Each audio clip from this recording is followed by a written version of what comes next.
উদযাপনে বাড়াবাড়ি করায় ৩ লাখ টাকা জরিমানা সিরাজের। লর্ডস টেস্ট রোমাঞ্চ ছড়িয়েছে বেশ। ইংল্যান্ড ভারত দুই দলের খেলোয়াড়দের উদযাপনেও তার ছাপ পড়েছে। তবে এমনই এক উদযাপনে বাড়াবাড়ি করে ফেলায় জরিমানা গুনতে হচ্ছে ভারতীয় পেসার মোহাম্মদ সিরাজকে। ঘটনাটি ঘটেছে গতকাল টেস্টের চতুর্থ দিন, ইংল্যান্ডের দ্বিতীয় ইনিংসের ষষ্ঠ ওভারে। ভারতের পেসার মোহাম্মদ সিরাজ বলে মিড অনে দাঁড়ানো জসপ্রীত বুমরার হাতে ক্যাচ তুলে দেন ইংল্যান্ড ওপেনার ডাকেট।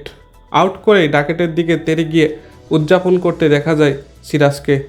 খুব কাছাকাছি পৌঁছে গেলেও সিরাজের দিকে না তাকিয়ে ড্রেসিং রুমে হাঁটা ধরেন ডাকেট। এই ঘটনার পর মাঠের আম্পায়ারকে সিরাজের সঙ্গে কথা বলতে দেখা যায়। ডাকেটকে আউটের পর বাড়াবাড়ি উদযাপন করে আইসিসির আচরণবিধি ভাঙায় ম্যাচ ফির 15% জরিমানা ও একটি ডিমেরিট পয়েন্ট দেওয়া হয়েছে সিরাজকে।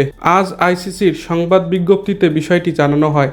ভারতের ক্রিকেটাররা প্রতিটি টেস্টের জন্য ম্যাচ ফি হিসেবে 15 লাখ রুপি পান। এই হিসাবে প্রায় 2,92,000 টাকা জরিমানা দিতে হবে সিরাজকে। আইসিসির ভাষায় আউট হওয়া ব্যাটসম্যানদের খুব কাছাকাছি এসে উদযাপন করায় আচরণবিধির 2.5 ধারা ভেঙেছেন সিরাজ। ম্যাচ রেফারি রিচার্ডসনের আনা এই অভিযোগ মেনে নিয়েছেন সিরাজ। দর্শক, এই ছিল আজকের ভিডিও। নিয়মিত খেলার আপডেট ভিডিও পেতে আমাদের চ্যানেলটিকে সাবস্ক্রাইব করে রাখুন।